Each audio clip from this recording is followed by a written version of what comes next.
Hi friends, ಇಂದಿನ ತುಂಗಭದ್ರಾ ಜಲಾಶಯ ನೀರಿನ ಮಟ್ಟ ಮತ್ತು ಒಳಹರಿವು ಸಂಪೂರ್ಣ ಮಾಹಿತಿಯನ್ನು ನಾನು ತಿಳಿಸಿಕೊಡುತ್ತೇನೆ. ತುಂಬ ಸ್ನೇಹಿತರು ಚಾನೆಲ್ ಅನ್ನು ಸಬ್ಸ್ಕ್ರೈಬ್ ಅನ್ನು ಮಾಡಿದೆ. ವಿಡಿಯೋವನ್ನು ನೋಡುತ್ತಿದ್ದರೆ ದಯವಿಟ್ಟು ಚಾನೆಲ್ ಅನ್ನು ಸಬ್ಸ್ಕ್ರೈಬ್ ಅನ್ನು ಮಾಡಿಕೊಳ್ಳಿ, ವಿಡಿಯೋವನ್ನು ಲೈಕ್ ಮಾಡಿ ಮತ್ತು ಶೇರ್ ಮಾಡಿ. Karnataka water resource department information ಇಂದ ಈ ಮಾಹಿತಿಯನ್ನು ತಿಳಿಸಲಾಗುತ್ತಿದೆ. ತುಂಗಭದ್ರಾ ಜಲಾಶಯ ಫುಲ್ ರಿಸರ್ವೇರ್ ಲೆವೆಲ್ 1633 ಅಡಿ ಇದೆ.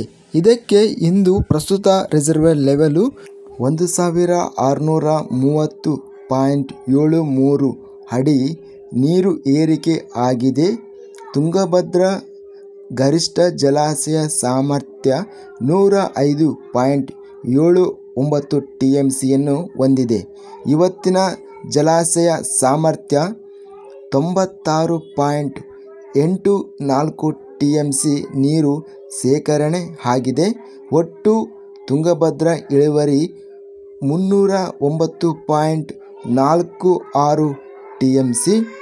ಇವತ್ತಿನ ನೀರಿನ ಒಳಹರಿವು ಇನ್ಫ್ಲೋಸ್ 40,106.68 ಕ್ಯೂಸೆಕ್ಗಳು ಮತ್ತು ಇವತ್ತಿನ ನೀರಿನ ಹೊರಹರಿವು 13,475 ಕ್ಯೂಸೆಕ್ಗಳು.